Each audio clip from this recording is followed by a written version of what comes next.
Greenwood Valley was a place where the birds sang louder in the mornings and the sunsets lingered like warm hugs. On a little hill overlooking the valley stood a weathered cottage with ivy crawling up its walls and a workshop that smelled of pinewood and polish. Inside that shed, a 12-year-old boy named Elijah worked quietly, his brow furrowed, hands stained with sawdust. While most kids dashed around chasing butterflies or kicking balls, Elijah had chosen a different path, one paved with patience and passion.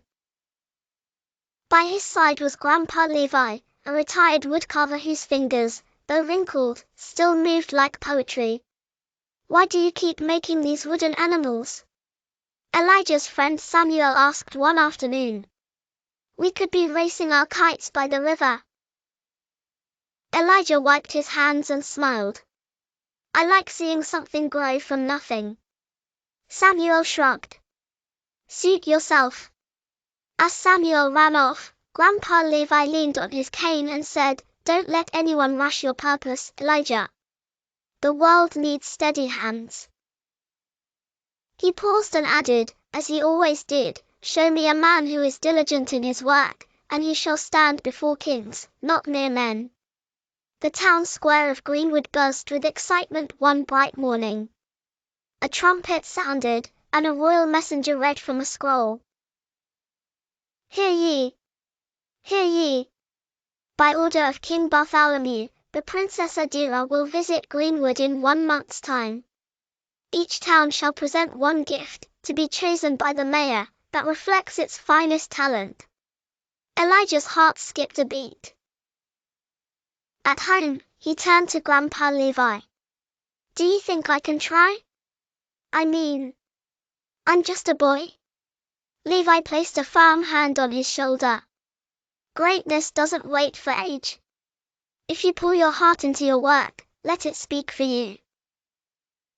That evening, Elijah chose a single block of polished cedar wood, the one Grandpa Levy had saved for a special project. "It's yours now," Levi said with a nod. "Let the wood tell your story." Day by day, Elijah worked.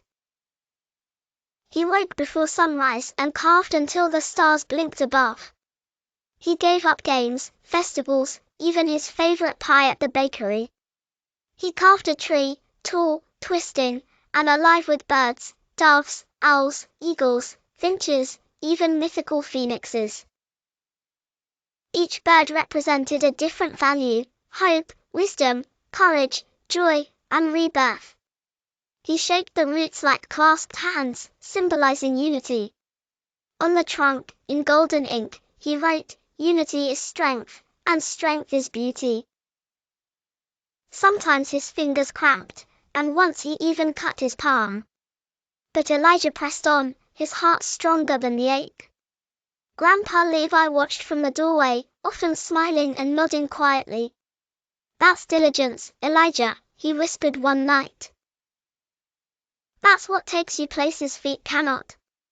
When Princess Adira arrived, Greenwood sparkled like a jewel.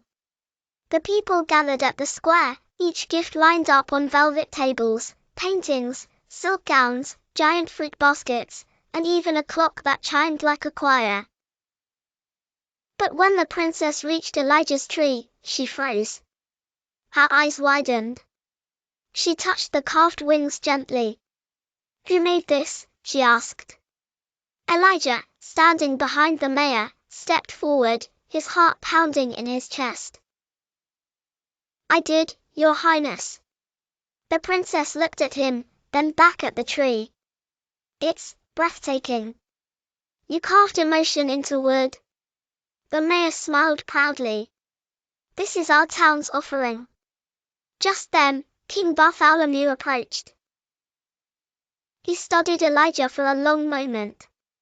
"What is your name, boy?" "Elijah, sir."